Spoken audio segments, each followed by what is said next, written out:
একাদশীর উপোস কিংবা নিরামিষ জলখাবারে তোমরাও বানিয়ে নিতে পারো সাবুদানার এই দারুণ রেসিপিটি। এর জন্য উপকরণগুলো একবার দেখে নাও।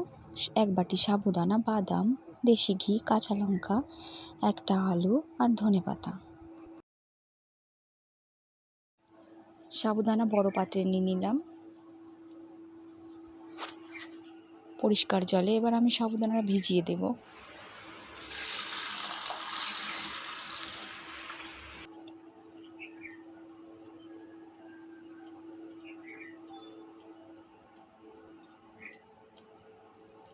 আলু আর লঙ্কা কেটে নিলাম।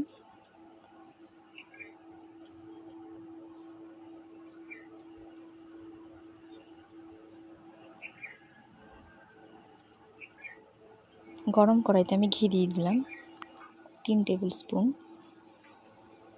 এবার বাদামটা দিয়ে দেব। বাদামটা ভাজা ভাজা হলে আমি নামিয়ে নেব।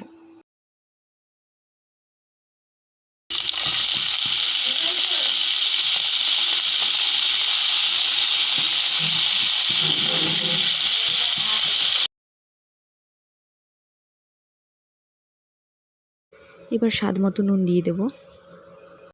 আলুটা ভাজা ভাজা হয়ে গেলে ভিজিয়ে রাখা সাবুদানাটা দিয়ে দেব।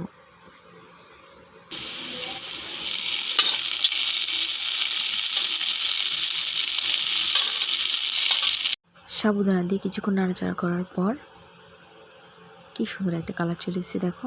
এবার এর উপর আমি বাদাম ছড়িয়ে দেব।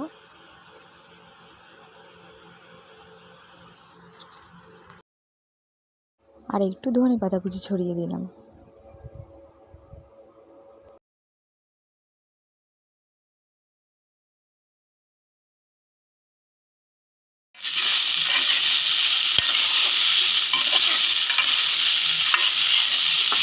বাদাম আর ধনেপাতা দিয়ে সাবুদানাটা মিশিয়ে দেওয়ার পর এটা একদম পরিবেশের জন্য তৈরি হয়ে গেছে।